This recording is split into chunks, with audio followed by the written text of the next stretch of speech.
ဒီနေ့ကျွန်တော်ဒေရုဆိုင်ရနေပြီနော်ဒေရုဝယ်လာတယ်စစ်ပစ်တုံပေးရနေပြီးတော့ဒါလေးပါမယ်ကျွန်တော်ဒီပြပါမယ်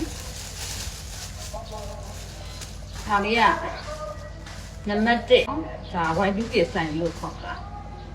ဆိုတော့ဒေါ်လာတော့မသိဘူးသေးရသေးနေတာမသိဘူးနော်ကျွန်တော်သေးရသေးနေတာမသိဘူးကြည့်မှသိရဘယ်လိုပုံစံလေးပေါ့နော် YBK ဆိုင်ဒီတစ်ထဲနောက်ကျောင်းကဒီပုံစံလေးလေးလားဒါကြတော့ပေါ့ဗာလို့ရသည်တက်ပေါ့နော်အသားကတော့အရင်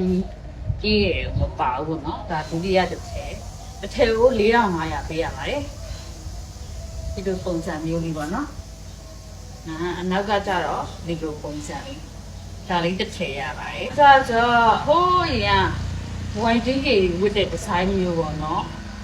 တိတ်ကြမယ်လို့ချင်ဒါပေမဲ့ကျွန်မချစ်လို့ဆိုလို့ရတာပေါ့နော်ဒီလိုပုံစံမျိုးလေးဒီပါဒါလေးက